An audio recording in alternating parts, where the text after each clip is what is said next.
គ្នានៅក្នុងវីដេអូនេះខ្ញុំនឹងបង្ហាញពីរបៀបមើលសុខភាពថ្មរបស់ទូរស័ព្ទ Samsung ដូចជាមុខងារផ្សេងៗទៀតជាច្រើនទៀតសំខាន់ៗដូចជា Face ID scan មុខហ្នឹងឬក៏ touch screen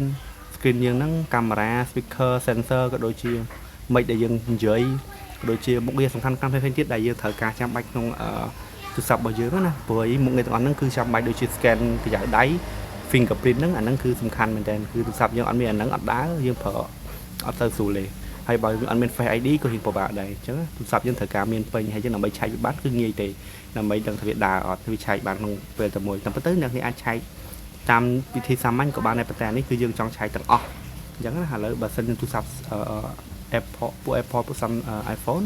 ឬក៏ពួក iOS គឺគេមាន battery health គេគឺមានថ្មភាគរយថ្មអញ្ចឹងយើងអាចមើលបានថាប្រហែលភាគរយតែបើ Samsung វាអត់មាន setting ហ្នឹងទេអញ្ចឹងយើងត្រូវការពឹង step មួយដើម្បីឆែកបានឥឡូវដើម្បីខាត់ពេលមកខាត់ពេលយើងចុចទៅលើពាក្យយើងត្រូវការ down app Samsung member មួយណា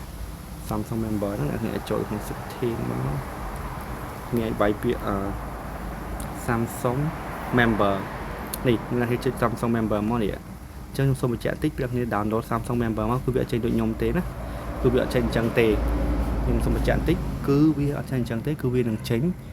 តម្រង់ឲ្យយើង sign in ជាមួយនឹង Gmail ជាមួយនឹង email ជាមួយនឹងលេខទូរស័ព្ទដើម្បីបង្កើតជា Samsung member ភ្ជាប់ជាមួយទូរស័ព្ទយើងមួយណាអញ្ចឹងយើងចេញមកអត់ចេញអញ្ចឹងទេតែខ្ញុំ skip កន្លែងហ្នឹងដោយសារតែខ្ញុំគិតថាអ្នកនេះអាចនឹង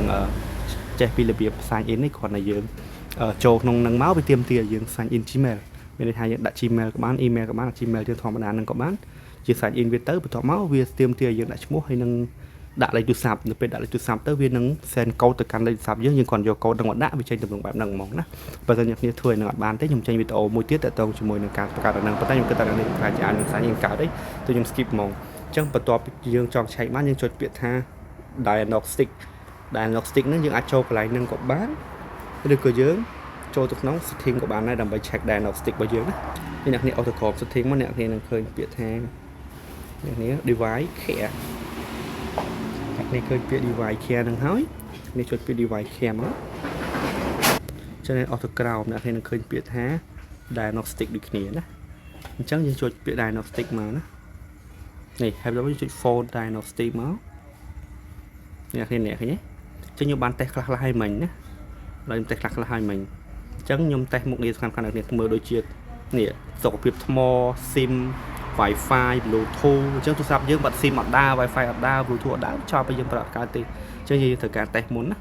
ដូចជាប៊ូតុងដូចជាកាមេរ៉ាមិចនេះសំខាន់ជាងគេសំខាន់គឺនេះ fingerprint និង face ID ហើយនឹង touch screen នេះបើវាកាំងពួកហ្នឹងគឺទូរស័ព្ទយើងចប់ហើយទូរស័ព្ទយើងគឺទិញមកវាស្ដាយលុយយើងប្រើអត់សូវល្អពេញចិត្តទេហើយវាមានឆ្នាំងសាក់ទៀតបើសិនជាសាក់អត់ចូលក៏វា load ដែរយើងសាក់តេស្តទៀតអញ្ចឹងណាហើយខ្ញុំសាកតេស្តថ្មអ្នកគ្នាមើលជាមួយ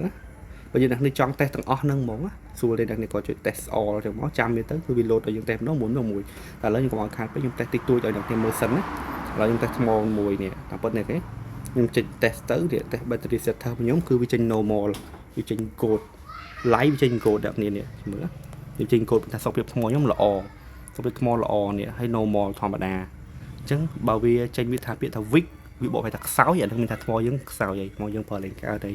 អន់ឆាប់ស្រក់ថ្មវាចេញពាក្យនេះចេញពាក្យ gold ចឹងល្អណាបើវាចេញពាក្យអញ្ចេះនេះ weak មានន័យថាស្រាប់យើងហ្នឹងគឺថ្មខូចហើយចាប់តាមខ្សោយហើយណាយើងប្រើអត់បានទេយើងប្រើបានតែគ្រាន់តែវាខ្សោយថ្មអញ្ចឹង live របស់ខ្ញុំ gold អញ្ចឹងបើអ្នកគេចង់តេស្តម្ដងទៀតដើម្បីច្បាស់តេស្តមកតេស្តគេខ្ញុំតេស្តម្ដងទៀតណា checking នេះគ្នាវា checking ហើយវានៅតែចេញ gold ថ្មល្អណាឥឡូវខ្ញុំតេស្តSIM ខ្ញុំតេស្ត SIM ដើរណា normal អញ្ចឹងបន្ទាប់មកខ្ញុំនឹងតេស្តមុខងារទៀតដូចជានេះអ្នកនេះឥឡូវខ្ញុំតេស្តtouch screen ចុះតេស្ត touch screen ចុះនេះគេមើលឃើញនេះ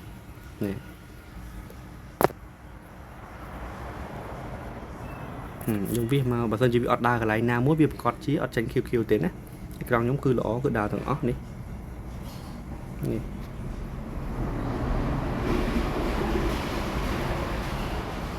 នេះអ្នកនេះណានេះចេញមកហើយ touch screen គឺ normal គឺធម្មតាគឺដើរអូខេខ្ញុំសុំតេស្តតែប៉ុណ្្នឹងទេណាខ្ញុំតេស្តទៀតនេះគឺអស់ហើយអានេះតែប៉ុន្តែខ្ញុំត្រូវតេស្តទៀតប៉ុន្តែខ្ញុំអត់តេស្តដោយសារអីដោយសារតែខ្ញុំតេស្តទៅខ្ញុំត្រូវការបិទ recording ចឹងគឺសតការដោយសារពេលយើងចុចប៊ូតុងតាមវាទៅគឺវាផ្ដាច់ screen record អីហ្នឹងគឺដាក់ខ្ញុំអត់ setting អញ្ចឹងខ្ញុំតេស្តម្ដងទៀតការតែម្ដងនេះចង់តេស្តនេះចុចតេស្តទៅខ្ញុំតេស្តបានណាតែខ្ញុំតេស្តទៅវានឹងដាច់ recording អញ្ចឹងដាច់វីដេអូខ្ញុំអត់តេស្តខ្ញុំតែមកងាយណាស់អាចតេស្តបានអញ្ចឹងអ្នកគ្នាគឺប៉ុណ្្នឹង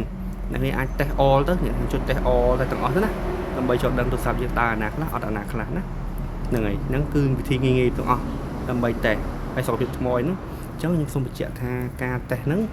គឺអាចធ្វើបានគ្រប់ទូរស័ព្ទ Samsung ទាំងអស់ណាទូរស័ព្ទ Samsung ទាំងអស់ឲ្យតែជា Samsung member យើងអាចតេស្តទាំងអស់អញ្ចឹងឲ្យតែយើងចូលទៅក្នុងអ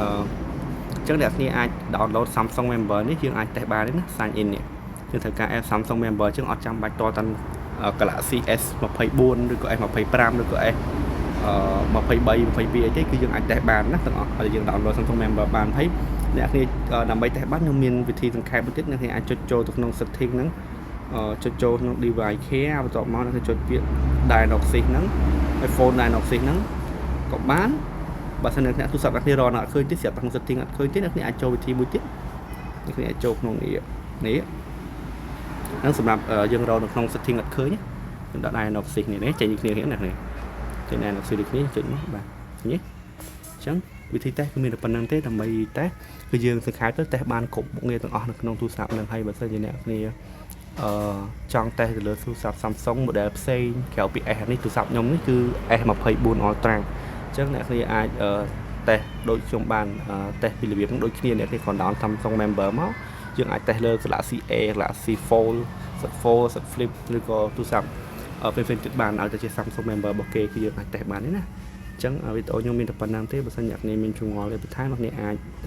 comment ក្រុមហ្នឹងដើម្បីខ្ញុំឆ្លើយតបហើយបើសិនអ្នកគ្នាចង់ខ្ញុំធ្វើវីដេអូតាក់ទងជាមួយនឹងការដែលយើងបង្កើត Gmail នៅពេលដែលយើងចូលចេះយើងចូលទៅអត់ឃើញទម្រង់អញ្ចឹងវាត្រូវការបង្កើត Gmail បង្កើតaccount មួយអ្នកគ្នាអាច comment ទៅដើម្បីខ្ញុំធ្វើក៏បានឬអ្នកគ្នាអាចធ្វើតាមខ្ញុំខាត់ទៅគឺយើងតម្រូវឲ្យមានលេខទូរស័ព្ទមួយជាមួយ Gmail account មួយនៅពេលយើង sign in ទៅវាអត់គ្រប់គ្រាន់ទេអត់ត្រូវការតាម Gmail ត្រូវការលេខទូរស័ព្ទមួយខ្សែទៀតដើម្បី verify send code ទៅទៀតទៅចូល code ប្រហែលខ្ទង់ហ្នឹងមកដាក់ចូលទៅប្រើប្រាស់អាហ្នឹងបានណាខ្ញុំមានប៉ុណ្្នឹងទេអ្នកនាងអរគុណជំរាបលា